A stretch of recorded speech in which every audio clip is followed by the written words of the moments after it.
దినము ఓ ప్రత్యేకమైన సందేశాన్ని మీద ఉంచాలని ఆశపడుచున్నాను.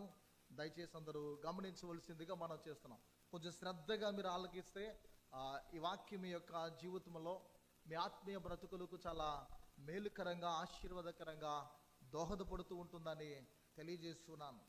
మార్కు సువార్త మనం 2వ ధ్యాన భాగంగా చదువుతున్నాము. 6వ అధ్యాయము 14 నుండి 29 వచనాలు. ఇది బాగా మనందరికీ సుపరిచితమైనటువంటి లేఖన భాగము. ఎందుకంటే సండే స్కూల్ తనము నుండి సండే స్కూల్కి మనం వెళ్తున్నటువంటిది మొదలు నేటి వరకు మనం చూస్తున్నాం. పిల్లరా, ఈ విషయాలు మనం గమనించాలి. హేరోదు అనే రాజు గురించి మనకు బాగా తెలుసు. ఎవరు? రాజు అయిన హేరోదు, చక్రవర్తి అయిన హేరోదును గురించిన విషయాలు చాలా మనకి పరిశుద్ధ గ్రంథాల్లో కనిపిస్తున్నాయి. ఈ దినము అతనిలో దాగి ఉన్న విషయాలు, అతని ద్వారా మనం నేర్చుకోవాల్సిన పారమార్థిక సత్యాల మీద ఉంచాలని ఆశపడుచున్నాను. ప్రసంగము మంచిలో మాయ, మాయలో మంచి. మంచిలో మాయ, మాయలో మంచి. ప్రతి మానవుల్లో మంచి అనేది ఉంటుంది, మాయ అనేది కూడా ఉంటుంది. ఈ ప్రత్యేకమైన విషయాన్ని మీద ఉంచాలని ఆశపడుచున్నాం. హేరోదు యొక్క బ్రతుకును గురించి ఆలోచిస్తే పెద్దగా మనం పట్టించుకోం. హేరోదు జీవితాన్ని గురించి మనం ఆలోచన చేస్తే పెద్దగా మనం అతని గురించి లెక్కలోకి మనం తీసుకోం. హేరోదు రాజు జీవితం అంతా ఎలా ఉంటుందంటే మంచి కనిపిస్తుంది, మాయ కూడా కనిపిస్తుంది. ఈ మంచిలో మాయ ఏంటో లేదా మాయలో మంచి ఏంటో అనేది మనం చూస్తే ఈ రెండు కలిసి ఉన్నప్పుడు ఏమవుతుందంటే ఆత్మీయ జీవితంలో ఆత్మవంచనకు అది దారితీస్తుంది. అంటే తనకు తానే ఆ వ్యక్తి ఎవరైనా సరే ఈ రెండు కలగలుపుగా ఉన్నటువంటి మనుష్యులు ఎలా ఉంటారంటే వారి ఆత్మీయ జీవితాన్ని వారే మోసపుచ్చుకునే వారిగా ఉంటారు. అయితే మంచి ఉండాలి లేదా మాయ ఉండాలి, చెడుగానే ఉండాలి లేదా ప్రభువులో ముందుకు సాగిపోయేవారైనా ఉండాలి. పిల్లరా, ఇతడు రెండు కలిపినటువంటి బ్రతుకును కొనసాగించేవాడుగా కనిపిస్తున్నాడు. బాప్తిస్మడైన యోహాను యొక్క పరిచర్య కాలంలో చూస్తే బాప్తిస్మడైన యోహాను ఈ రాజు యొద్దకు, హేరోదు యొద్దకు, ఈ చక్రవర్తి యొద్దకు వెళ్ళి అతడు చేస్తున్న పాపాన్ని, అతడిలో దాగి ఉన్నటువంటి పాపాన్ని, వ్యభిచారమును ప్రత్యేకంగా ఖండించడం అనేది, నీవు ఇలాంటి పరిస్థితుల్లో ఉన్నావు అని, ఇలాంటి బ్రతుకులో నీవు నివసిస్తున్నావని బాప్తిస్మడైన యోహాను ఖండించినప్పుడు ఏం జరిగిందంటే ఆ వార్త విని ఛత్రాధిపతి అయినటువంటి హేరోదు, చక్రవర్తి అయినటువంటి హేరోదును ఉంపుడుగెత్తగా పిల్లరా ఇంకా మనము గమనించిన ఇలా ఉపపత్నిగా ప్రవర్తిస్తూ ఉన్నటువంటి హేరోదు యొక్క పరిస్థితి ఎలా ఉందంటే యోహాను మీద ఆమె పగ అనేది పెట్టుకుంది. రాజుగారి యొద్దకు వెళ్ళాడు. బాప్తిస్మడైన యోహాను అతని పాపాన్ని ఖండించాడు. పాపాన్ని ఖండించిన తర్వాత ఇది విన్నటువంటి హేరోదు ఏం చేసిందంటే యోహాను గూర్చి లోపల పగ అనేది పెట్టుకుంది, పగని పెంచుకుంటూ ఉంది, అతని మీద పగబడుతూ ఉంది. పిల్లరా, మార్కు సువార్త 6వ అధ్యాయం చదువుకున్న లేఖన భాగాలు 29వ వచనం వరకు 14 నుండి ఈ వచనాలు మనకు కనిపిస్తూ ఉంటుంది. విపులంగా అద్భుతంగా రాయబడింది. అయితే ఈ హేరోదియ యోహానుకు ఏ హానియో చేయలేకపోతుంది. హాని చేయాలని ఉంది, పగ తీర్చుకోవాలని ఉంది. తనలో ఉన్నటువంటి ద్వేషాన్ని, తనలో ఉన్న పగను ఎలా అయినా తీర్చుకోవాలనేటువంటి భావన ఆమెలో ఉంది, కోరిక ఉంది. కానీ ఆ కోరిక మాత్రం, ఆమె ఆశ మాత్రం తీరట్లేదు. ఏ హాని చేయలేకపోతుంది. ఎందుకనంటే రాజు యొక్క ఉపపత్నిగా ఏదైనా తలంచనితో ఆమెకి ఏ ఆలోచన వచ్చినా అది వెంటనే ఇట్టే జరిగిపోతాయి. అది జరగకొనడానికి వీలన్నది లేదు.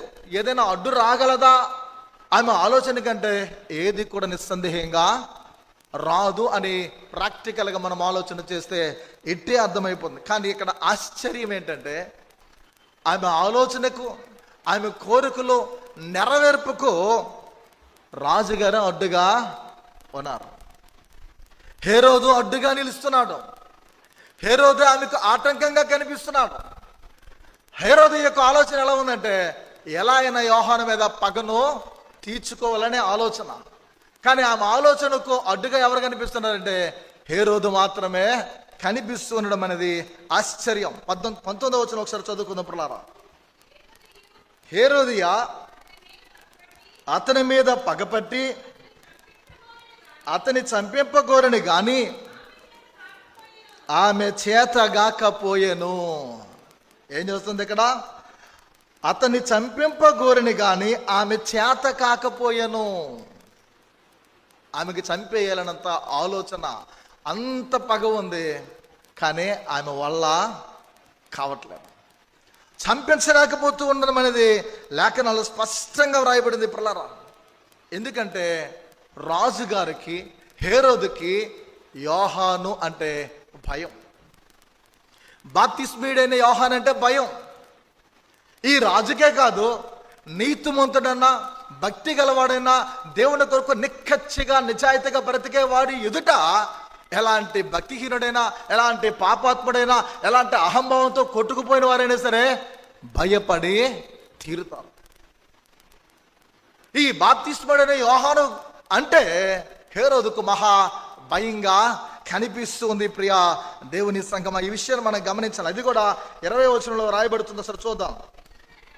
ఎందుకనగా యోహాను నీతిమంతుడును పరిశుద్ధుడును మనుష్యుడని హేరోదు ఎరిగి అతనికి భయపడి అతన్ని కాపాడుచూ వచ్చాను. ఒకసారి మరలా చదవం రిపీటెడ్గా. హేరోదియు అతని మీద పగబట్టి చంపింపగోరని గాని ఆమె చేతగాకపోయాను. ఎందుకొనగా యోహాను నీతిమంతుడును పరిశుద్ధుడునగు మనుష్యుడని హేరోదు ఎరిగి అతనికి భయపడి అతన్ని కాపాడుచూ వచ్చెను. మరియు అతని మాటలు వినినప్పుడు ఏమి చేయను తోచకపోయినని సంతోషముతో వినిచుండెను. పిల్లరా, ఈ మాటలు మనం గమనించాలి.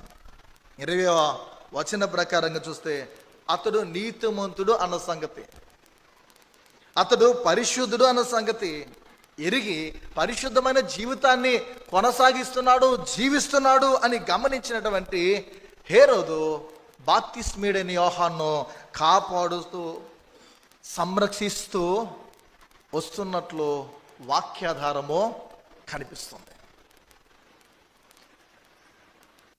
హేరోదుకి మాత్రం అతన్ని చంపేయాలని ఆలోచన ఉంది. హేరోదు మాత్రం అతన్ని కాపాడుతూ వస్తున్నాడు. ఇవన్నీ మంచి లక్షణాలే. ఇవన్నీ ఏ లక్షణాలు? మంచి లక్షణాలే. చాలా శ్రేష్టమైనటువంటి మంచి లక్షణం, చాలా ఉత్తమమైనటువంటి లక్షణమే.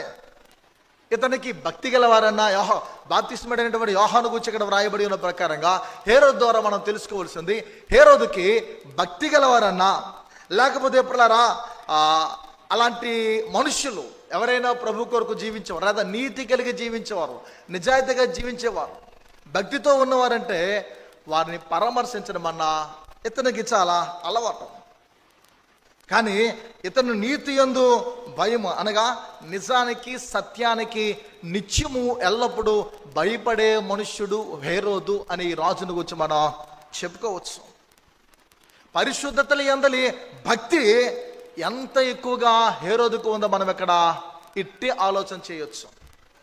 ఒక పరిశుద్ధుడును, ఒక నీతిమంతుడిని, ఒక భక్తి గలవాన్ని కాపాడుతూ వస్తున్నాడంటే ఇతను కూడా భక్తి అంటే, నిజాయితీ అంటే పిల్లరా అమితమైనటువంటి ఆలోచన కలిగిన వాడై ఉన్నాడని మనం ఆలోచన చేసుకోవచ్చు. తాను హృదయమారా ప్రేమించిన హేరోదియ మాటనైనా సరే త్రోసిపుచ్చాడే కానీ యోహాను మీద ఈగనైనా వాళ్ళకుండా కాపాడుతూ పిల్లరా వాళ్ళని ఇవ్వకుండా చూస్తూ ముందుకు వెళ్తూ ఉంది హేరోదు యొక్క బ్రతుకు. పిల్లరా, ఈ విషయాలు మనం ఆలోచన చేయాలి. హేరోదు అయితే ఆయనచే ప్రేమను పొందుతూ ఉంది. హేరోదు ప్రేమిస్తున్నటువంటి వ్యక్తి, ఆమె ప్రేమను పొందుతూ ఉన్నవాడు. హృదయమారా ప్రేమించినటువంటి ఆమె యొక్క మాటనే త్రోసిపుస్తున్నాడు కానీ, నెట్టేస్తూ ఉన్నాడు కానీ, ఆ మాటను ప్రక్కన పెట్టేస్తున్నాడు కానీ యోహానుకు మాత్రం ఈగ కూడా వాళ్ళకుండా కాపాడుతూ ఉన్నాడు. చాలా మంచి లక్షణాలు పిల్లరా. 20వ వచనంలో రాయబడినట్లు, ఇదిగాక యోహాను చెప్పిన ముందుగా మనం చదివినట్లు ఆ వచనంలో యోహాను చెబుతున్న ప్రతిది కూడా, యోహాను దర్శించి వచ్చిన ప్రతి సందర్భంలో హేరోదు వాక్యాన్ని బోధిస్తున్నప్పుడు హేరోదుకి బాప్తిస్మయుడైన యోహాను ఎలాంటివి చెబుతున్నా, ఏ మాటలు ప్రకటిస్తున్నా అవి ఏం చేస్తున్నాడట? వింటున్నట్లు దేవుని మాటలు మనకి కనిపిస్తుంది పిల్లరా. మరియు అతని మాటలు వినప్పుడు ఏమి చేయను తోచకపోయినను సంతోషముతో వినిచుండెను అనే మాటలు మనకి వ్రాయబడ్డాయి. అంటే దేవుని ఎడల అభిమానము కూడా కలిగిన వాడిగా కనిపిస్తుంది. అంటే ఇదంతా మంచిదే. ముందుగా మనం చెప్పుకున్న కొన్ని లక్షణాలు కనిపిస్తున్నాం మంచివి, ఇది కూడా మంచిదిగానే ఉంది. అయితే ఈ మంచిలోనే మాయ అన్నది ఉంది. ఇలాంటి సామాన్యమైన లక్షణం ఇక్కడ కూర్చున్న వారిలో చాలా మందిలో, ఇంక్లూడింగ్ నాలో కూడా మేబీ ఉండొచ్చేమో. మంచి ఉంటూనే ఏదో మాయ మన బ్రతుకులో ఎక్కడో దాగి ఉంటుంది. ఆ మంచిలో మాయ ఏంటనంటే దేవుణ్ణైనా విడిచిపెట్టాడు కానీ తన పాపాన్ని విడిచిపెట్టలేకపోయిన పరిస్థితిలో ఉన్నాడు ఈ చక్రవర్తి అయిన హెరోదు. ఈ ఫస్ట్ సండే ప్రభు సంస్కారపు విందుల్లో పాలు పంపులు పొందుటకు చాలా సిద్ధపడి ఆతురతతో, తీవ్రతతో, భక్తితో దేవాలయానికి చేరినటువంటి నా జీవితంలో మనం గమనించవలసింది హేరోదు యొక్క మంచులో దాగి ఉన్న మాయ ఏంటో తెలుసా? ప్రియా దేవుని బిడ్డలారా, దేవుణ్ణైనా ప్రభువునైనా విడిచిపెట్టాలని అనుకున్నాడు కానీ తనలో లోపల దాగి ఉన్న పాపాన్ని మాత్రం విడిచిపెట్టడానికి ఇష్టపడలేదు. దాదాపు చాలామంది క్రైస్తవ జీవితాలు నేటి కాలం ఇలానే ఉంటున్నాయేమో, ఇలాంటి పరిస్థితుల్లోనే సాగిపోతున్నాయేమో. ఇలాంటి హేరోదులు నేటి భూమిపై అనేక మంది సంఘాలలో, సమాజంలో వెలుపడపడలారా కనిపిస్తూ ఉన్నారు. ఈ రోజుల్లో ఉన్నారా అని ప్రశ్నించుకుంటే నిస్సందేహముగా ఖచ్చితంగా ఉన్నారు. ఇలాంటి వారు అనేక మంది కనిపిస్తూ ఉన్నారు పిల్లరా. భక్తులను ఇంటికి తీసుకెళ్తూ ఉంటాం, విశ్వాసులను అవ్వచ్చు, నాయకులు అవ్వచ్చు, కాపర్లు అవ్వచ్చు, సువార్థికులు అవ్వచ్చు, ఎవరైనా సరే భక్తి కలిగిన వారిని మన ఇంటికి తీసుకువెళ్ళి వారి కొరకు విందులు ప్రత్యేకంగా చేయించి, ప్రియా దేవుని సంగమా, వారికి నానా విధాలైనటువంటి పరిచర్లు మనం చేసి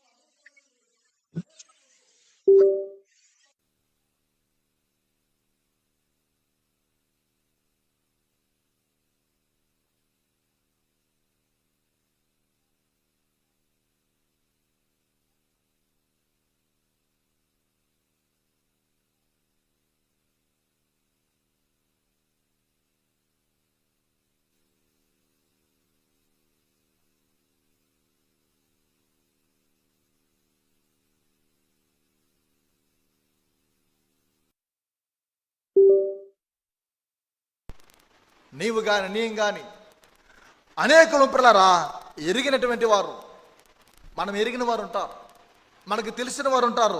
ఇతరుల యొక్క అలాంటి వారి యొక్క పాపాలను మనం ఖండించి వారి జీవితంలో నీలో ఈ పాపం ఉంది, నీళ్ళ యొక్క లోపం ఉంది, నీళ్ళ యొక్క అవిధేయత ఉన్నది అన్న వారిని ఖండించి లోక భాగాలంటే, లోకమైనటువంటి సుఖేచ్ఛలంటే మనకు ఇష్టమైనట్లుగా చక్కగా నటించగల భక్తులు ఈ లోకములు ఎంతోమంది హేరోదులు ఉన్నారు. అతడు కూడా ఎలా ఉన్నాడంటే నీతిమంతుడన్నా, అంటే నీతి అన్నా, భక్తి అన్నా, సత్యం అన్నా ఇవంటే నాకు ఇష్టమైనట్లుగా అనిపిస్తున్నాడు. సమాజంలో, సంఘాలలో నేటి కాలంలో అనేక మంది అలానే ఉన్నారు. మనకి భక్తి అంటే ఇష్టంగా ఉంటుంది, మనకి నేర్చుకోవడం ఇష్టంగా ఉంటుంది, అన్నీ చేస్తాం, అన్నీ చేయుటకు ప్రయత్నిస్తాం, ఇతరుల పాపాలను ఖండిస్తూ ఉంటాం, ఇతరుల లోపాలు అంటే ఇతరులు చేస్తున్నటువంటి ఆ తప్పిదాలు, వాళ్ళు ఉన్నటువంటి అవిధేయతలు మనం ఖండిస్తూ ఉంటాం. కానీ ఈ లోకంలో నాకేవి కూడా భోగేచ్చలు కానీ, ఈ లోకంలో ఉన్నటువంటి సుఖభోగాలు కానీ ఇష్టం లేదన్నట్లు మనం ప్రవర్తిస్తూ అనేకుల ముందు నటించేవారుగా హేరోదుగా జీవిస్తూ ఉంటాం. ప్రియ దేవుని సంగమా, ఈ సత్యాన్ని మనం గమనించాలి. దేవుని వాక్యం అన్నా, దేవుని ఆలయం అన్నా, దేవుని కార్యాలన్నా, దేవుని పనులన్నా నాకు పంచప్రాణాలు అనేటట్లు జీవించే మనుషులు ఎంతోమంది కనిపిస్తూ ఉంటారు. అలాంటి భక్తులు వాస్తవానికి వారి యొక్క జీవితాలు ఎలాంటివనంటే చివరికి తమ స్వార్థము కోసం, తమ యొక్క ఆలోచనను నెగ్గించుకోవడానికి, వారి ఆహారాన్ని నెగ్గించుకోవడానికి, వారి అహమ కోసము, గర్వం కోసం పిల్లరా దేవుణ్ణి అమ్ముకునే 12 మందిలో ఒకడు ఇస్కరియోతు లాంటి వాళ్ళు, లేదా హేరోదు లాంటి వాళ్ళు, అలాంటి భక్తి కలిగిన వారు ఈ సమాజంలో రాను రాను దినాలు కాలము గడిచే కొలది ఎక్కువైపోతూ ఉన్నారు. నీతిమంతులు ఎక్కువగా నిలవకపోయి, నీతిమంతులు వ్యాప్తి చెందకపోయి అనీతిమంతులు పెక్కుగా విస్తరిస్తూ ఉన్నారు. దుర్నీతి ఎక్కువైపోతూ ఉంది, పాపం ఎక్కువైపోతూ ఉంది, బోధలు అనేకమైన ఉన్నాయి, వాక్యాలు విరివిగా ప్రకటింపబడుతున్నాయి, సువార్త విరివిగా ప్రకటింపబడుతున్నాయి, ప్రార్థనలు జరగడానికి వివిధ స్థలాలు అనేకమైన కనిపిస్తున్నాయి. కానీ పాపం ఎక్కువైపోతుంది, కానీ నీతి మాత్రం ఎక్కడో మూల ఉన్నట్లు మాత్రమే, ఎవరి యుద్ధం మాత్రం ఉన్నట్లు కనిపిస్తుంది. ఒకసారి యోసేపుని గురించి మనం చెప్పుకున్నాం. ప్రధానము చేయబడిన యోసేపు నీతిమంతుడు మనం చెప్పుకున్నప్పుడు ఒక మాట చెప్పాను. పూర్వకాలంలో తెలుగు వాళ్ళని, ఆంధ్రుల్ని పిల్లరా ఆంధ్రుల వారి జీవితాల్లో ఉన్నటువంటి లక్షణాలను తెలుగు వాళ్ళకి వచ్చి మనం ఏ స్టేట్కి వెళ్ళా సరే 16 నెలల ఆంధ్ర వాడు అనేటట్లు ఏరిగా తెలియజేసేవారో, అలా మనం గమనించిన ఎలా ఆనాటి కాలంలో యూదులు ఎవరైతే ఉన్నారో అలాంటి కాలంలో ఒక యవ్వనుడు, నునుగు మీసాలు కలిగినటువంటి యవ్వనుడు నీతిమంతుడిగా, యథార్థవంతుడిగా, సత్యవంతుడిగా, దేవుని కొరకు రోషముగా నిలబడే వ్యక్తిగా కనిపించిన ఆ యోసేపు లాంటి నీతిమంతులు నేటి కాలంలో కనిపిస్తున్నారు కదా. ఆ దినం నేను చెప్పాను ఏంటంటే, వారికి పెద్ద ఆర్భాటాలు బయట ఏవి, వారి కొరకు ఏ విధమైనటువంటి గౌరవాలు అనేవి కనిపించవు. 4 గోడల మధ్య వారి కొరకు ఒక విగ్రహాలే ఉండవు, వారి పేరున వీధి పేర్లే ఉండవు. అంటే నీతిగా నిక్కచ్చిగా జీవించే వారికి గుర్తింపు అనేది, ఆర్భాటం అనేది లోకంలో ఉండదనే విషయం మనం చెప్పుకున్నాం. అలానే నేటి కాలంలో కూడా ఎక్కడో అరుదుగా మాత్రమే రేరుగా కనిపిస్తున్నారు భక్తి కలిగి, నీతి కలిగి దేవుని కొరకు జీవించే మనుష్యులు. ప్రియ దేవుని బిడ్డలారా, అందుకే పేదలైనా, సాధారణ వారైనా, అనామకులైన, బైబిల్ గ్రంథంలో రాయబడినట్లు ఎన్నికలైన వారైనా సరే ఎంతోమంది ప్రజలు యేసుక్రీస్తుతో కలిసి ఆయనతో జీవించడానికి, ఆయన రాజ్యం కోసం వారు నిలబడడానికి సాహసమైనటువంటి నిర్ణయాలు తీసుకుని ప్రభు కొరకు వారి యొక్క జీవితాలను సమర్పించుకొని చిత్రహింసలను అనుభవించడానికి, శ్రమల పాలవడానికి, ఇబ్బందులు ఎదుర్కోవడానికి, ఎలాంటి పరిస్థితులను నిలవడానికి పిల్లరా యేసుక్రీస్తు వారు ఏ రీతిగా సిలువ శ్రమను సహించి సిలువ వేయబడటకు, ఆయన యొక్క నిందను అనుభవించడానికి ఆయన ఏ రీతిగా ఇష్టపడి తనతోను సమర్పించుకున్నారో, అలాంటి శూరులు, సిలువ వీరులు నేటి కాలంలో పిల్లరా సంఘాల్లో కూడా లేకపోలేదు. దీని లేని వారు, భక్తి గలవారు, దేవుని కొరకు అంటే వారు ఉన్నారు, వీరు ఉన్నారనే విషయం మనం గమనించాలి. హేరోదు చూపించిన భక్తి అంతా, ఈ మాటలు ఇంతవరకు చెప్పినవన్నీ దాని అర్థం ఏంటంటే, హేరోదు చూపించిన భక్తి అంతా పై పోత. ఏంటది? పై పోతయే కానీ బ్రతుకు మాత్రం బీడలదేరింది, బ్రతుకు మాత్రం పిల్లరా పగిలిపోయింది, పనికి రాకుండా పోయింది. మనందరికీ బాగా తెలుసు, ఇప్పుడైతే ఎక్కడ చూసినా సరే అద్భుతమైన కట్టడాలు మనం చూస్తున్నాం, అద్భుతమైన నిర్మాణాలు మనం చూస్తున్నాం, అద్భుతమైనటువంటి పిల్లరా రకరకాలుగా మన నిర్మాణాల్లో ఆకర్షణీయంగా కనిపించేవి మనకు కనిపిస్తున్నాయి. మొక్క పెడుతున్నారు, అద్భుతమైన పెయింటింగ్స్ చేస్తున్నారు, గోడలు మనము తాకితే నా శరీరం కూడా అంత స్మూత్గా ఉండదేమో అనేటట్టు మనకు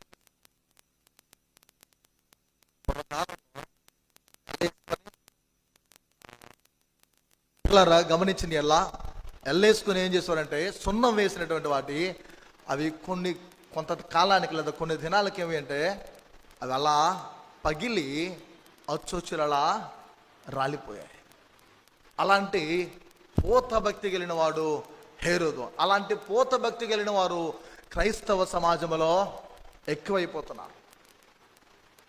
పైనొకటి లోనొకటి అనేటట్లు పిల్లరా దేవుని యొక్క లేఖనాలు ఈ విషయాలు కూడా మనకు కనిపిస్తూ ఉంటాయి. పైకి భక్తి గలవారే కనిపించి దాని శక్తిని ఆశ్రయించలేని వారు. పై రూపం వేరు, లోపల దాగి ఉన్న రూపము వేరు. మనుష్యులు లక్ష్య పెట్టి వాడిని నేను లక్ష్య పెట్టను, వారు బాహ్యాన్ని లక్ష్య పెడతారు, నేను ఆంతర్యాన్ని లక్ష్య పెట్టేవాడునని దేవుడే స్వయంగా తెలియజేస్తున్నాడు. పిల్లరా 6వ అధ్యాయము 24 నుండి 29 వచనాల్లో మనం గమనిస్తే కొన్ని మాటలు మనకు కనిపిస్తున్నాయి. పిల్లరా, గనుక ఆమె వెళ్ళి నేనేమి అడిగదనని తన తల్లిని అడుగగా ఆమె బాప్తిస్మిచ్చు యోహాను తల అడుగమనెను. వెంటనే ఆమె త్వరగా రాజునొద్దకు వచ్చి బాప్తిస్మిచ్చు యోహాను తల పల్లెములో పెట్టి ఉన్నప్పుడు నాకిప్పింపగోరుచున్నానని చెప్పెను. రాజు బహుగా దుఃఖపడెను, గాని తాను పెట్టుకున్న ఒట్టు నిమిత్తమును తనతో కూర్చుండి ఉన్నవారి నిమిత్తమును ఆమెకు నొల్లకపోయాను. వెంటనే రాజు అతని తల తెమ్మని ఆజ్ఞాపించి ఒక బంట్రోతును పంపును.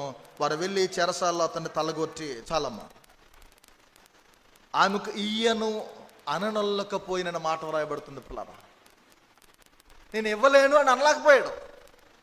ఎందుకు? ఆ కుమార్తె ఆ దినమందు అద్భుతమైనటువంటి పిల్లరా నాట్యం చేసింది, సంతోషపరిచింది. అనేకులు కూర్చున్నారు.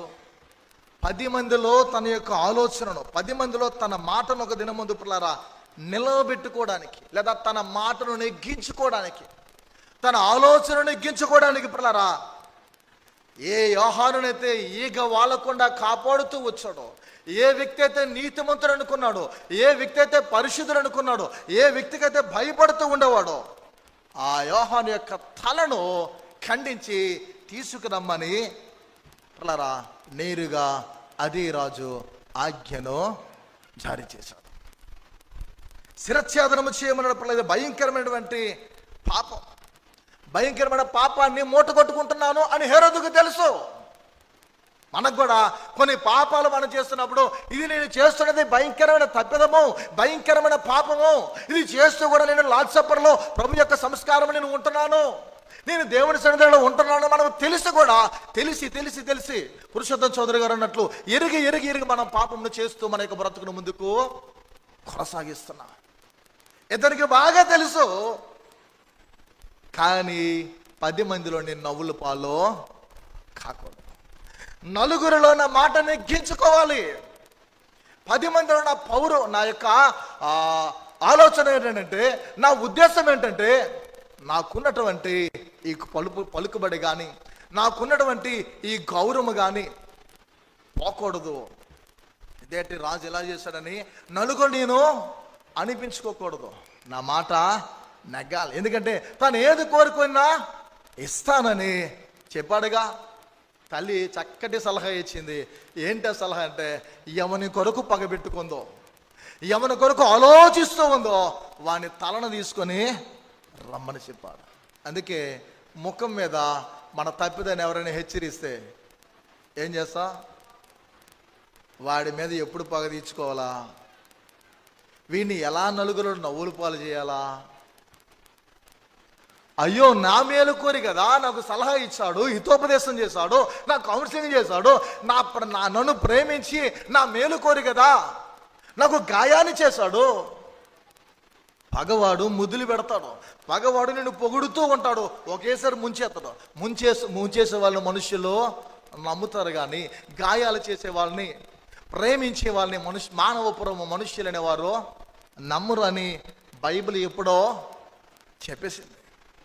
పరిశుద్ధ గ్రంథంలో ఎప్పుడో వ్రాయబడి ఉన్నది. పిల్లరా, ఈరోజు యూదుల మహారాజు అనబడిన హేరోదు ఆధిపత్యం ఆ కాలం ముందు, ఆ దినమందు ఏ దినమైతే ఆమె అడిగిందో తలని, ఏ దినమైతే ఆ శిరచ్ఛేదనము చేయించాడో, పల్లెములో ఆ యొక్క తలని పట్టుకొని వస్తున్నారో, ఆ దినము యూదుల రాజు అనబడినటువంటి హేరోదు యొక్క ఆధిపత్యము, అతని యొక్క అధికారము చతికిల పడిపోయింది. చతికిల పడినటువంటి ఛత్రాధిపత్యంగా కనిపిస్తుంది. ఆయన అధికారము, అతని యొక్క ఆధిపత్యము, అతని జీవితంలో ఉన్నటువంటి ఆ శ్రేష్టమైనటువంటి ఆ హోదా, ఆ గౌరవము, యూదుల రాజు అన్నది పడిపోయింది, పతనమైపోయింది, చతికిల పడిపోయింది. పిల్లరా, మన జీవితంలో కూడా మనము చేయకూడని దుష్కార్యానికి పూనుకున్నప్పుడు, చేయకూడని పాపం మనం చేసినప్పుడు నీకున్న విలువ, నీకున్న యోగ్యత, దేవుడు నీకు ఇచ్చిన అర్హత, దేవుడు నీ పట్ల ఉన్నటువంటి ఆ శ్రేష్టమైనటువంటి గొప్ప అనేది ఏదైతే ఉందో ఆ ఔన్నతి అని నీవు కూడా దేవుడు నీకు ఇచ్చిన ఆ కిరీటాన్ని, ఆ వైభవాన్ని కోల్పోతావు. దేవుడిచ్చిన కుమారత్వాన్ని, దేవుడిచ్చిన వారసత్వాన్ని, దేవుడిచ్చిన ఆత్మ సంబంధమైన ఆశీర్వాదాన్ని కోల్పోయేవారిగా ఉంటాం. యేసుక్రీస్తు చేస్తున్న బోధలు ఆ దినాల్లో ప్రకటింపబడుతున్న యోహాను శిరచ్ఛేదన చేయబడడం అయిపోయింది. యోహాను యొక్క బ్రతుకు హతసాక్షిగా అయిపోయాడు. ఆ దినమందు అతన్ని చంపేశారు. అయితే యేసుక్రీస్తు చేస్తున్న బోధలు, మహత్కార్యాలు హేరోదు యొక్క బ్రతుకులో స్వప్నమవుతున్నాయి. హేరోదునికి స్వప్నమవుతూ ఉన్నాయి. హేరోదు యొక్క బ్రతుకులు ఆ స్వప్నంగా అతని యొక్క జీవితంలో కనిపిస్తున్నాయి. తాను తలగొట్టించిన, తాను శిరచ్ఛేదనము చేయించినటువంటి యోహానే తిరిగి లేచాడేమో, ఆ యోహానే యేసుగా నాకు ప్రత్యక్షమవుతున్నాడేమో, ఆ యోహాను నా కొరకు పగబెట్టి తిరిగి వచ్చాడేమో. ఇవి హేరోదు ఆలోచనలు. ముందు హేరోదు యొక్క ఆలోచనలు ఉన్నాయి, ఈ నెల అయినా చంపేయాలి. హేరోదు శిరచ్ఛేదనం చేసిన తర్వాత హేరోదు ఆలోచనలు ఉన్నాయి. యేసుక్రీస్తు వారు కాలినడకన చుట్టుప్రక్కల ఆయా గ్రామాల్లో వెళ్తూ సువార్తను చేస్తూ దేవుని యొక్క కార్యాలు, మహత్కార్యాలు, సూచక్రియలు, అద్భుతాలు చేస్తూ అనేకులను స్వస్థపరిచి దేవుని రాజ్యాన్ని గురించిన సువార్తను ప్రకటిస్తున్నాం. మనం ఎలా సువార్తను ప్రకటిస్తున్నాం? మనం ఎలాంటి సువార్తను ప్రకటిస్తున్నాం? ఎలాంటి గాస్పెల్ చేసేవారిగా ఉంటున్నాం? నేటి ఈ భయంకరమైనటువంటి ప్రపంచంలో, ఈ ఆధునిక ప్రపంచంలో, విస్తారమైనటువంటి లోక జ్ఞానముతో నింపబడినటువంటి ఈ కాలంలో దేవుని కొరకైన సువార్త చేయాలని అభిలాష, ఆలోచన నీకు ఉందా? ఒక సంఘముగా, ఒక కుటుంబముగా, ఒక వ్యక్తిగా దేవుడు నీపై ఉంచినటువంటి ఆ రెస్పాన్సిబిలిటీ నీకు ఎలా అనిపిస్తుంది? మీరు సర్వలోకానికి వెళ్ళండి, సర్వసృష్టికి స్వార్థను ప్రకటించండి, అనేకులు నా నామం పేరట శిష్యులుగా చేయండి అని చెబితే మన విశ్వాసులుగానే ఉండిపోతున్నాం.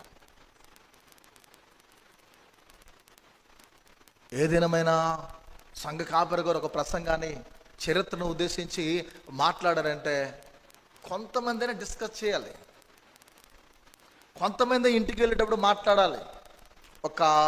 నాకు తెలిసి 3 persons కనిపిస్తున్నారు అలాంటి వాళ్ళు. మనం ఎలా ఉన్నాం? ఆచార క్రైస్తవులుగా, మొక్కుబడి క్రైస్తవులుగా, నామకార్థ క్రైస్తవులుగా, ఆదివారపు భక్తులుగా, ఆబరదోబరగా సిద్ధపడి వచ్చేసి వెళ్ళిపోతున్నామేమో. ఎందుకు నీ ప్రయాస?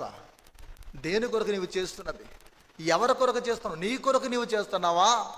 దేవుని కొరకు చేస్తున్నావా? ఆలోచన ఉందా? ఆ భావన నీకుందా? ఇదివరకు ఒకసారి చెప్పాను, ఒక బర్త్డే వచ్చేటప్పుడు కానీ, ఒక వెడ్డింగ్ యానివర్సరీ వచ్చేటప్పుడు కానీ, దేవుడు నిన్ను ప్రేమించి నీకు ఉద్యోగాన్ని అనుగ్రహించినటువంటి ఆ దినం ఏదైతే ఉందో అది మర్చిపోతాం మనం.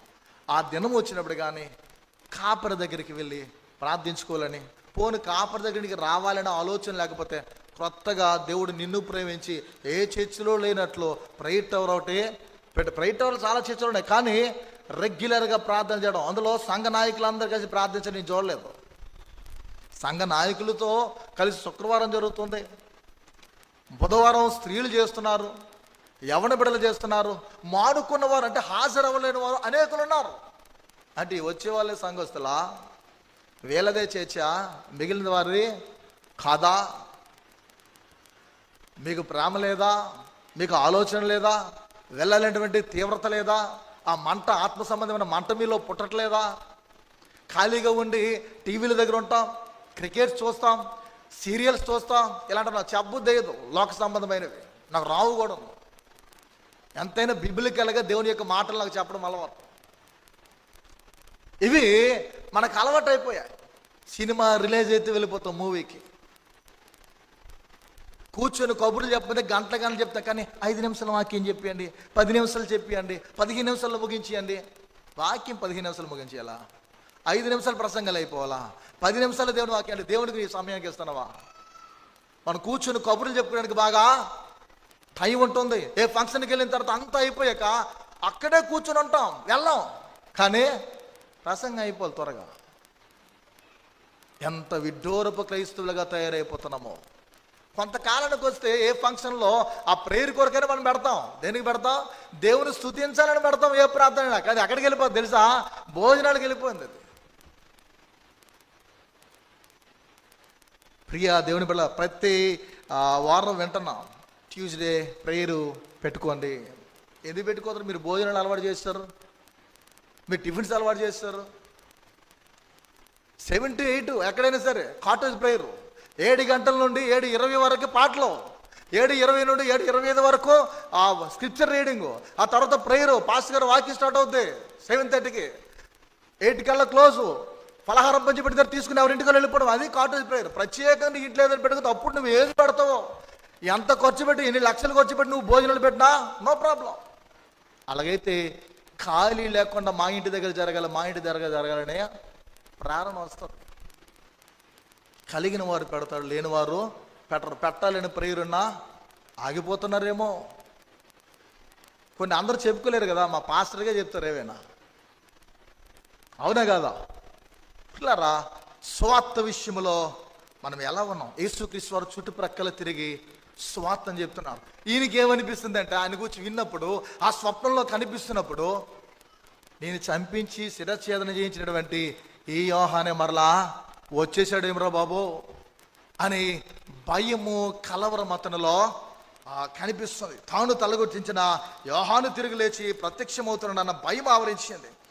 కంటికి హేరోదుకి అది మొదలు నిద్ర లేదు. చూడండి, మనం ఓ పాపం చేసిన తర్వాత మన హార్ట్ బీట్ ఎలా ఉంటుందంటే, మనకు తెలియనంత వేగంగా కొట్టుకోద్ది. పాపము చేయడానికి ముందు కూడా, చేయడానికి మనం వెళ్తున్నప్పుడు కూడా, ఎవడు చూసేతనేమో, ఎవరికి దొరికిపోతానేమో అని హార్ట్ బీట్ చాలా వేగంగా. నీ వయసుతో సంబంధం లేదు ఇది. పాపానికి, ఆ అవిధేయకమైనటువంటి కార్యాలకి వీడు చిన్నోడా పెద్దోడా, వయసు వెళ్ళినోడా, 70 సంవత్సరాలు 80 సంవత్సరాలు తేడా లేదు. ఎంత ఏజ్ నీకున్నా ఆ ఏజ్లో, ఆ వయసులో నువ్వు పాపానికి త్వరపడుతున్నప్పుడు నీ హార్ట్ బీట్ చాలా భయంకరంగా వేగంగా కొట్టుకుంటుంది. ఇతడు చేసిన పాపం వల్ల, ఇతడు చేసినటువంటి హేయమైన కార్యం వల్ల, దేవునికి నచ్చని పని చేయడం వల్ల నీతిని కాపాడుతూ, భక్తిని కాపాడుతూ, పరిశుద్ధిని కాపాడుతూ, అంటే యోహాను కాపాడుతూ వచ్చిన ఇతడే ఒకేసారి తలను ఖండించేసరికి ఆ స్వప్నంలో ఇతను బ్రతుకులు ఏమవుతుందంటే, అది మొదలు మరుసటి దినం నుండి కంటికి నిద్ర లేదు. చాలామంది జీవితంలో మన దోషాల బట్టి, మన అతిక్రమలను బట్టి, మన అవిధేయతలు బట్టి మంచం మీద మనం రాత్రికాల పొరుండుతున్నప్పుడు నీకు తెలియకుండానే నీ యొక్క ఆలోచనలో నువ్వు పాపానికి వచ్చి నువ్వు చేసిన దోషాలని దేవుడు గుర్తు చేస్తూ ఉంటే నీ కంటి వెంబడలా బాష్ప బిందువులో కారుతూ ఉంటాయి. మన జీవితంలో దేవుడివి మనకి గుర్తు చేస్తాడు. దేవునికి నువ్వు అర్పణ ఇచ్చేటప్పుడు, నేను కొత్తలో వచ్చినప్పుడు 2వ వారం 3వ వారం ప్రసంగం చేస్తాను, సమాధానం లేని దైవారాధన. సమాధానం లేకుండా దేవునికి అర్పణ ఇస్తే అర్పణ కానుకడు దేవుడు స్వీకరించడు. దేవుని బలిపీఠానికి వెళ్ళి ఆ అర్పణ నువ్వు అర్పించే ముందు ఎవరితోనైనా కష్టం కానీ, శ్రమ కానీ, వానికి నీకు మధ్య వైరం ఉంటే అది వదిలేసి ముందు ఆడు తెలిసి సమాధానపడం అంటారు. అది గుర్తు చేసిన వాడు దేవుడే అని చెప్పాడు ఆ రోజు. అంటే మన జీవితంలో ప్రతిదీ మనకు రిమైండ్ చేసేవాడు ప్రభువే.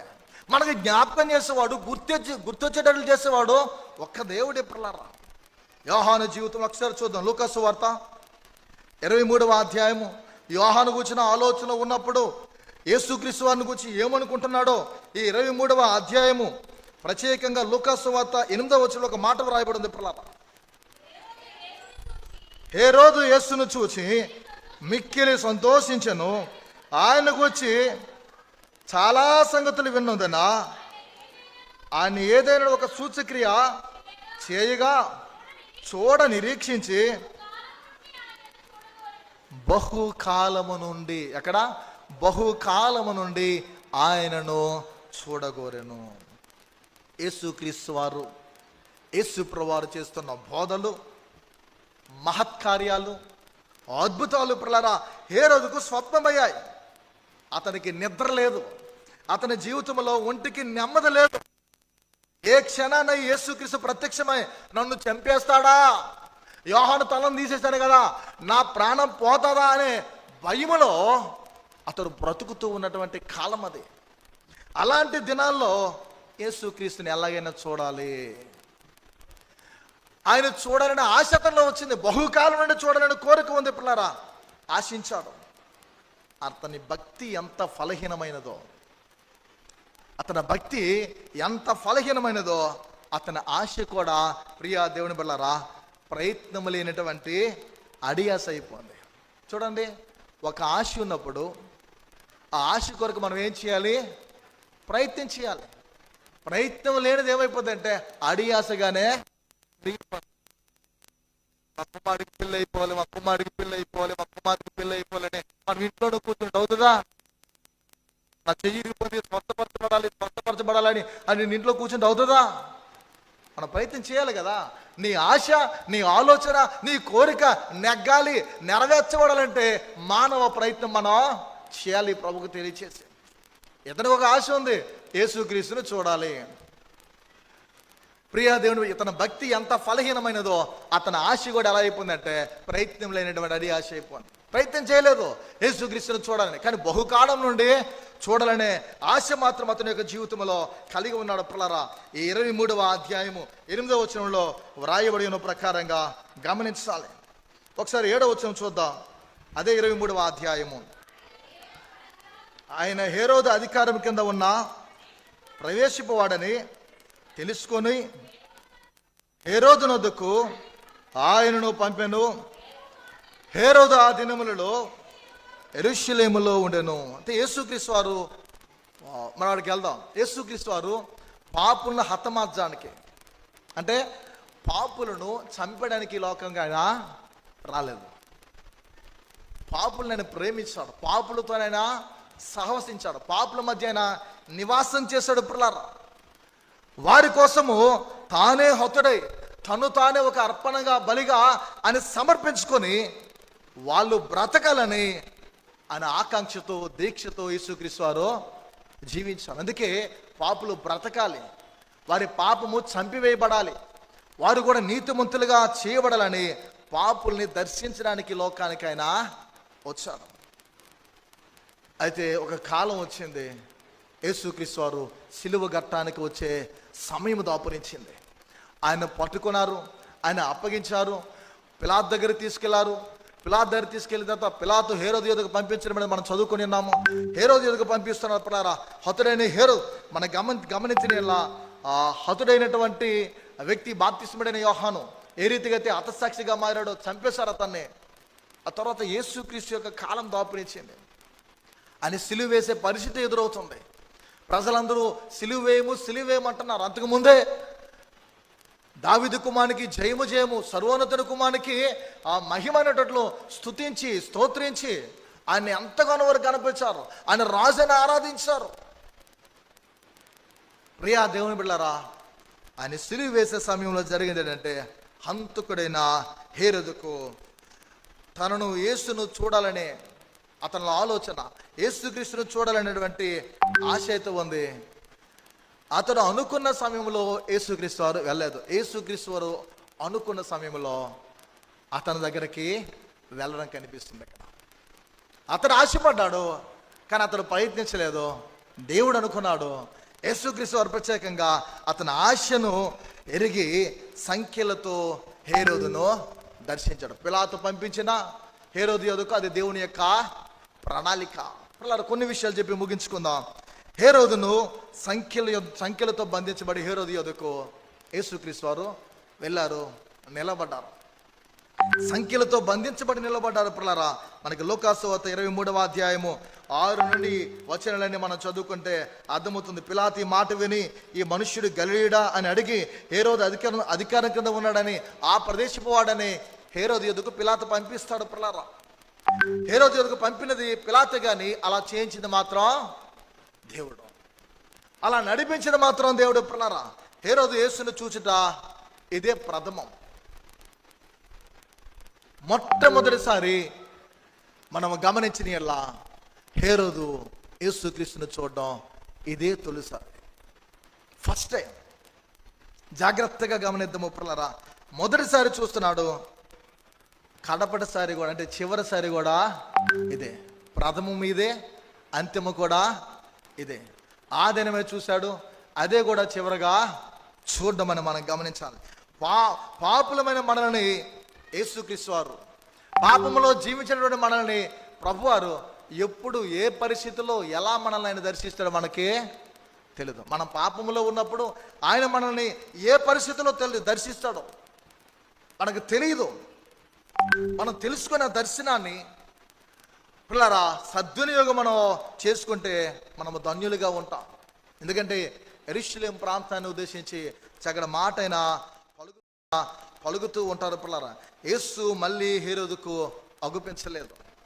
ఆ దినం కనిపించాడు, తర్వాత ఆయన ఇప్పుడు కూడా మరలా కనిపించలేదు.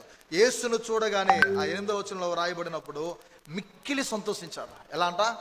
మిక్కిలి సంతోషించాడని రాయబడి ఉంది. కానీ హేరోదును చూచి యేసుక్రీస్తు వారు సంతోషించారా అంటే నో, ఆయన సంతోషించలేదు. ఆనాడు సంఖ్యలతో హేరోదు ముందు పిల్లరా యేసుక్రీస్తు నిలిచారు, ప్రభువారు నిలిచి ఉన్నారు. కానీ ఒక సమయం వస్తుంది, రాబోయే కాలంలో, భవిష్యత్తు కాలంలో సర్వమానవాళికి ఏకైక పిల్లరా మరి తీర్పు అనేది జరుగుతూ ఉన్నప్పుడు ఏకైక ఛత్రాధిపతిగా పరిశుద్ధుడైనటువంటి యేసుక్రీస్తు వారి యొక్క సింహాసనం ముందు నిలువవలసిన రోజు హేరోదుకి ఎదురవుతుంది. ఆ సంగతి హేరోదుకి తెలియదు. ఇప్పుడు యేసుక్రీస్తు వారు నిలుచున్నారు సంఖ్యలతో, కానీ ఆయన సింహాసనం ముందు హేరోదు నిలబడవలసిన పరిస్థితి ఉందని హేరోదుకు తెలుసా అంటే అతనికి తెలియదు. ఆ 22:8 రాయబడినట్లు ఏదైనా ఒక అద్భుతాన్ని చేయవా, ఒక అద్భుతాన్ని చేసి అతన్ని ఆనందింప చేయమని కోరికను కోరుతూ ఉన్నాడు హేరోదు పిల్లరా. ఆ కోరికను ఈ హేరోదుకు నిజంగా కావలసిన మహా అద్భుతం అంటే ముమ్మాటికి అది కాదు, అతని హృదయ పరివర్తనే అతని యొక్క బ్రతుకులు మహా అద్భుతం. ఏదైనా ఒక అద్భుతము చేయమని కోరుతున్నాడు. వాస్తవానికి అద్భుతం ఏంటంటే హేరోదు యొక్క హృదయ పరివర్తనే మహా అద్భుతం. అతనిలో ఆ పరివర్తన కనిపించట్లేదు, తెలుసుకోలేకపోతున్నాడు, క్షమించమని యేసును అర్థించలేకపోతున్నాడు. అలాంటి పరిస్థితుల్లో లేడు. యేసు అతన్ని రక్షించగలడని ఒక ఆలోచన కూడా అతనికి కనిపించట్లేదు. జీవితం మహా అద్భుతం ప్రారా, అది గుర్తించాలి. ఇక్కడ హేరోదు గుర్తించలేని పరిస్థితిలో నిర్గమాకాండం మన జీవితంలో 6వ అధ్యాయము మనం గుర్తించవలసినటువంటి పరిస్థితులను మనం గుర్తించుకోలేము. మనం మేల్కొల్పవలసినటువంటి పరిస్థితుల్లో మేల్కొనలేము. ప్రభువుని ఆశ్రయించి ఆయన దగ్గరగా ఉండవలసిన పరిస్థితుల్లో ఆయనకి దగ్గరగా మనం ఉండలేము పిల్లరా. 23:9 మనం చూస్తే లూకాసు వార్తలో ప్రత్యేకంగా మాట కనిపిస్తుంది. చదవండి అమ్మా. చాలా ప్రశ్నలు వేసినను ఆయన అతనికి ఉత్తరమేమయ్యో ఇయ్యలేదు. యేసును ఎన్నెన్నో ప్రశ్నలు వేసి ఉన్నాడని బైబిల్లో రాయబడింది. ఎవరు? ఈ చక్రవర్తి అయిన హేరోదు చాలా ప్రశ్నలించాడు, చాలా ప్రశ్నలు అడిగాడు. విఫలమైనటువంటి మానవునికి ఈ లోకంలో మిగిలింది ఏదైనా ఉన్నది అని అంటే పిల్లరా, అతని బ్రతుకులో ఏ ప్రశ్నలు వేసినా సరే, జీవితంలో విఫలమైపోయినటువంటి నరునికి ఎలాంటి ప్రత్యుత్తరము కూడా కనిపించదు. అతడు ఒక విఫలమైపోయినటువంటి వానిగా కనిపిస్తూ ఉన్నాడు పిల్లరా. అవి మౌని అయినటువంటి యేసుక్రీస్తును మాట్లాడించడానికి అతడు వేసిన ప్రశ్నలే. సత్యం ఏమిటని మనం ఆలోచన చేస్తే తెలుసుకోవడానికి వేసిన ప్రశ్నలు అవే కాదు. నిజాన్ని, ఒక సత్యాన్ని తెలుసుకోవడానికి అతను అడిగిన ప్రశ్నలేవే కాదు. ఒక అద్భుతాన్ని చేయవా, ఇలాంటి ప్రశ్నలు వేస్తున్నాడు. కానీ అన్నిటికీ జవాబు యేసుక్రీస్తు సైలెంట్. ఆయన మౌనంగానే ఉన్నాడు. చూడండి పిల్లరా, మనుష్యులు మనం చాలా మందిని మంచి వాళ్ళమని అనుకుంటాం. నన్ను ఎంత ప్రేమించాడు, నన్ను ఎంత కాపాడాడు, నన్ను ఎంత రక్షించాడు, నా కొరకు ఎంతలా చేస్తాడు, ఎంత త్యాగం చేస్తాడు అనుకున్నాను. కానీ ఎంత మాయ చేస్తాడు, ఎంత మోసం చేస్తాడు నేను అనుకోలేదు. ఈ కుటుంబం ఇలా చేస్తాడు నేను అనుకోలేదు, ఈ వ్యక్తి ఇలా చేస్తాడు నేను అనుకోలేదు. హేరోదు బ్రతుకు చాలా మాయ. ప్రియ క్రైస్తవుడా, క్రైస్తవరాలా, దేవుని కుమారుడా, కుమార్తె, మన జీవితము ఎలా ఉంది? నేను ముగింపుకు వస్తున్నాను. మన బ్రతుకులు ఎలా ఉన్నాయి?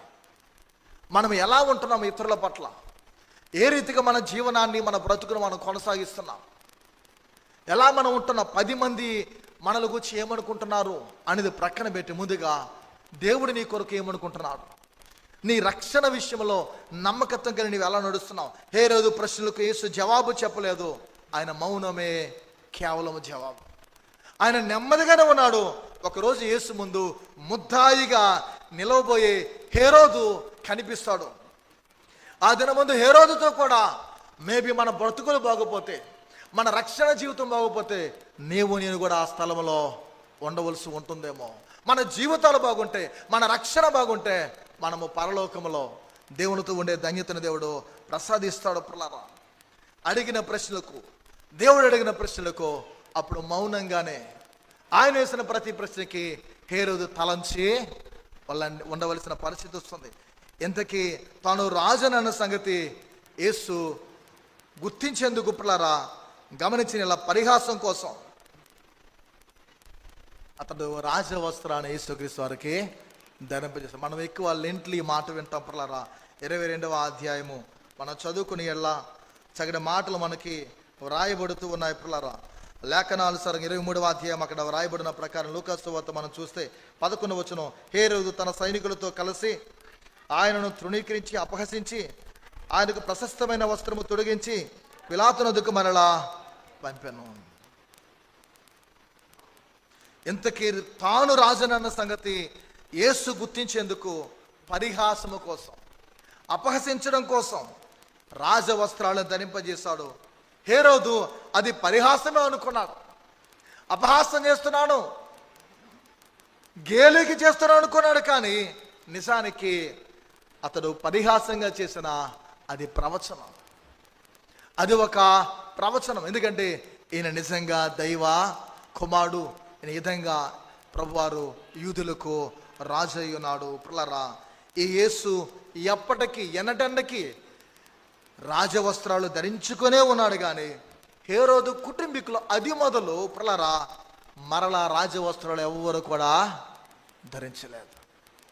దేవుని కుమారుడు కుమార్తె జాగ్రత్తగా మన జీవితంలో గమనించాలి. పరిహాసం కోసం యేసుక్రీస్తు వారికి రాజవస్త్రాలు ధరించారు, అది ప్రవచనం. ఆయన నిత్యము రాజవస్త్రాలతో ఉన్నాడు. కానీ హేరోది కుటుంబీకులు ఎన్నటెన్నటికి ఎప్పటికి కూడా ఎవరు కూడా రాజవస్త్రాలు మరలా ధరించలేదు. ఈ యేసుక్రీస్తు వారు రాజు సముఖము నుండి వెళ్ళిపోతూ ఉన్నారు. పిలాతు యొద్దకు పిల్లరా హేరోదు దేవుని సముఖమునకు దూరంగా వెళ్ళిపోతున్నాడు. చూడండి ఎంత తేడా. యేసుక్రీస్తు వారు పిలాతు యొద్దకు రాజు సముఖం నుండి వెళ్ళిపోతూ ఉంటే దేవుని సముఖముకు దూరంగా వెళ్ళిపోతూ ఉన్నాడు హేరోదు జీవితం. మన జీవితంలో కూడా మన పాపాన్ని ఒప్పుకోకుండా, చూడండి పాపాన్ని ఒప్పుకునే పరిస్థితి వచ్చింది, కానీ అతడు ఒప్పుకోలేదు. మన పాపాలను ఒప్పుకోకుండా మనం అలా ఉంటే దేవుని సముఖానికి, దేవునికి దూరంగా మనం ఉండిపోయే పరిస్థితి వస్తుంది. తండ్రి నీకును పరలోకమునకును విరోధమైనను పాపము చేస్తానని అనుకుంటే నేను తండ్రి ఎదుట ఇది ఒప్పుకుంటానని ఆ బుద్ధి వచ్చినప్పుడు అనుకున్నాడు. ఆ ఒప్పుకోలే అతని జీవితంలో తండ్రి వద్దకు చేర్చింది. ప్రభు శరీరాన్ని, ఆయన రక్తాన్ని తీసుకుని పోతున్నటువంటి ఈ సమయంలో, సిద్ధపడుతున్న ఈ కాలంలో నీ పాపాన్ని నీ ఒప్పుకుంటే దేవునికి దగ్గరగా సన్నిహితుడిగా ఉంటాం. మన పాపాలు మనం కప్పుకుంటే దేవుని సముఖానికి, దేవునికి తండ్రికి దూరం అయిపోతాం. ప్రియా దేవుని సంగమా, ప్రభును వదులుకున్నంత మాత్రాన మన పాపాలని వదులుకున్నట్టు కాదు పిల్లరా. అవినీతిలో ఇంకా మునిగి, చూడండి ప్రభుని మనం విడిచిపెట్టాక మనం అనుకుంటాం మన జీవితంలో పిల్లరా పాపాన్ని వదిలేశారు అనుకుంటాం. చాలామంది అవినీతిలో ఇంకా మునిగి హేరోదు ఏమైపోయాడంటే మనస్సాక్షి కూడా లేనివాడై కిరాతకుడిగా తయారై, బైబిల్ కనిపిస్తాయి పిల్లరా, కిరాతకుడిగా తయారై యోహాను సోదరుడైన యాకోబు యొక్క తలను కూడా తీసేశాడు. యాకోబు యొక్క శిరచ్ఛేదనం చేయబడింది. పాపము దుర్దాహముతో కూడింది, చాలా భయంకరమైనటువంటిది పిల్లరా. పాపము చేసే కొద్దీ ఇంకా ఇంకా ఇంకా పాపము కోసం దాహం ఎక్కువ అవుతూనే ఉంటుంది, అది తీరేది కాదు. అపోస్తలుల కార్యం 12వ అధ్యాయం మనం చూస్తే పిల్లరా, ఆ వచనాల్లో మన లేఖన భాగంలో అధ్యాయ ప్రకారంగా 12వ అధ్యాయ ప్రకారం మనం చూస్తే యాకోబుని చంపిన తర్వాత హేరోదు ఊరుకోలేదు, పేతురుని చెరసాల్లో వేసేస్తాడు. పేతురుని కూడా చంపాలని ప్రయత్నం చేస్తాడు. పేతురుని చెరసాల్లో వేశాడు పిల్లరా. చంపడానికి అతన్ని బంధించి ఖైదు చేయించాడు. మరుసటి దినాన్న అతన్ని హత్య చేయడానికి ఏర్పాటు చేసిన విధము కనిపిస్తుంది పేతురుని పిల్లరా. కానీ అద్భుతంగా పేతురుని దేవుడు తప్పించాడు. ప్రియ దేవుని సంగమా, దేవునిలో మనం ఉంటే దేవుడు మనల్ని తప్పిస్తాడు. దేవునికి దూరంగా ఉంటే భయంకరమైన పరిస్థితులు హేరోదు వలె ఎదురవుతాయి. చివరగా అహంభావం ఎక్కువై, అహంకారం ఎక్కువై అతని జీవితంలో ఏం జరిగిందంటే నేనే దేవుడునని అనుకోవడం మొదలెట్టాడు. ఎక్కడికి వెళ్ళిపోయాడు? కొంతమంది జీవితాలు ఎలా ఉంటాయంటే మొదటి దేవుణ్ణే స్తుతిస్తాం, దేవుణ్ణే ఆరాధిస్తాం, దేవునికే ప్రార్థన చేస్తాం. మాలాంటి సేవకులు అవ్వచ్చు, మీలాంటి విశ్వాసాలు అవ్వచ్చు, ఎవరైనా సరే దేవునికే మొదటి చేస్తాం. క్రమేపీ ఏమైపోద్దంటే మంచి పేరు వచ్చిన తర్వాత మనమే దేవులం అయిపోతాం. ఎవరో మనం దేవులం అయిపోతాం. దేవుడికి నన్ను పోగడంటారా, నన్ను కొనియాడంటారా అనే స్థాయికి వెళ్ళిపోతాం మన జీవితాలు. ఈయన ఏమైపోయాడంటే నేను రాజు అని అనుకోలేదు, నేనే దేవుని. చూడండి, అనేక మంది సీజర్ వర్షిప్ ఉంటుంది. చక్రవర్తులను దేవుని ఆరాధించే వర్షిప్లు మనకు కనిపిస్తాయి. చాలా కాలంలో 7 సంఘాల గురించి మనం విన్నాం. ప్రతి సంఘంలో ఇవి చూస్తూ ఉంటాం పిల్లలు, ఆ హిస్టరీ. ఇక్కడ ఇతడే దేవుడు అనుకున్నాడు. తత్ఫలితంగా దేవుని ఉగ్రత పాత్ర అనేది పొర్లి అతని మీద ప్రవహించింది. అపోస్తల కార్యం 12:23 రాయబడినట్లు దేవుని దూత అతన్ని మొత్తగా, దేవుని దూత వచ్చి అతను మొత్తగా పురుగులు పడి మరణించాడు. ఈ ఛత్రాధిపతి అయినటువంటి హేరోదు మంచి బ్రతుకును బ్రతకాలనుకున్నాడు. మాయ ఏం చేసిందంటే అతన్ని మృత్యువతకు నడిపించింది. అయితే మంచిగా ఉండు, నీ బ్రతుకు బాగుంటుంది. లేదా చెడులో ఉండి నరకనే పోతాం. అది కావాలి ఇది కావాలనే ఆలోచనలో భ్రమలో బ్రతుకును మనం కొనసాగించకూడదు. ప్రజలను మెప్పించాలనే భావనలో మనం ఉండకూడదు. దేవుని వాక్యం తెలియజేస్తుంది, దేవుని యొక్క లేఖనాలు హెచ్చరిస్తూ ఉన్నాయి. మనం నిత్యము ప్రభు కొరకు మన యొక్క బ్రతుకులో మనం కొనసాగాలి పిల్లరా. అతడు ఏమైపోయాడంటే పురుగులు పడి మరణించాడు. మీకు నాబోతు గురించి చదివించాను మొదటి భాగం. చూడండి, ఆ ద్రాక్ష తోటను ఆశించాడు ఎవడు? అతడు ఒక రాజే, ఇశ్రాయేలు రాజు ఆహాబు. ఆడు ద్రాక్ష తోట నాబోతు ఇవ్వలేదని మనోడు ఏం చేశాడంటే అలి కూర్చోండి ఇంట్లో. భార్య ఎలాంటిదో శ్రీమతి, ఆ ఇల్లాలు ఎలాంటిదో, ఆ రాణి ఎలాంటిదో. యెజబెల్ అంటే సామాన్యురాలు కాదు. ఆమె వచ్చి నీవు రాజు, నువ్వు అలా ముఖం చిన్నబుచ్చుకోవడం ఏంటి అని ప్లాన్ చెప్పి ఏం చేయాలో సలహా ఇచ్చి పిల్లరా అతన్ని రాళ్ళతో కొట్టి చంపించింది. దేవుడు ఊరుకుంటాడా? తిష్బేడైనటువంటి ఏలియాను లేపి నువ్వు వెళ్ళరా బాబు ద్రాక్ష తోటలో, నా బోతు ద్రాక్ష వనములో కూర్చున్నటువంటి అక్కడ ఉన్నటువంటి ఆహాబు దగ్గర నీవు వెళ్ళావు, నీ వెళ్ళి నేను చెప్పింది నీవు తెలియచేయి. ఏ నా బోతుని రాళ్లతో కొట్టి ఉన్నారో, అతను రక్తాన్ని ఉలికించి ఉన్నారో, నీవు కూడా చనిపోయినప్పుడు నీ రక్తాన్ని కుక్కలో నాకుతాయి. మనుష్యుడా ఏమి విత్తుతావో అదే పంట కోస్తా. అక్కడ ఆ స్త్రీ కనిపిస్తుంది, ఇక్కడ హేరోది కనిపిస్తుంది. హేరోది యొక్క మాటను నెగ్గించుకోవడానికి యోహాను శిరచ్ఛేదన చేయించింది. యెజబెలు ఆలోచన ఎలా ఉందంటే ఆహాబును నాశనం చేసింది.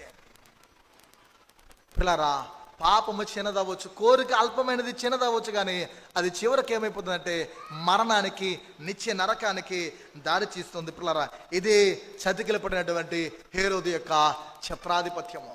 ఇది హేరోదు యొక్క మంచిలో మాయ, మాయలో మంచి. మనం ఎలా ఉన్నాం, ఏ రోజున ఏ సమయంలో మనల్ని రక్షించడానికి ప్రభు వస్తాడో తెలియదు. నేను నిన్ను దర్శించినప్పుడే నీవు మేల్కొంటే బాగున్నని యెరూషలేమును అంటాడు. ఆయన మనల్ని దర్శించినప్పుడే పిల్లరా మనం మేల్కోవాలి. ఏ సమయంలో వస్తాడో మనకు తెలియదు, కానీ ఈవేళ రక్షకుడైన ప్రభువే, ఈవేళ నిన్ను రక్షించిన ప్రభువే, ఆ యేసే రేపు భవిష్యత్తులో న్యాయాధిపతి. ఆయనే తీర్పరి. ఈ సత్యం మరొక ఆయన నీకు నాకు తీర్పు తీర్చనై ఉన్నటువంటి న్యాయాధిపతి కనుక భయముతో వణుకుతో మన రక్షణ కాపాడుకుందాం. ప్రభు యొక్క అడుగు జాడలు అనుసరిద్దాం. రండి, తలలు ఉంచుదాం, ప్రార్థన చేద్దాం. దేవుడి మాటలు దీవించాలని, మన బ్రతుకులో నెరవేర్చాలని ప్రార్థన చేద్దాం. తలలు ఉంచుకుందాం, అందరం ప్రార్థన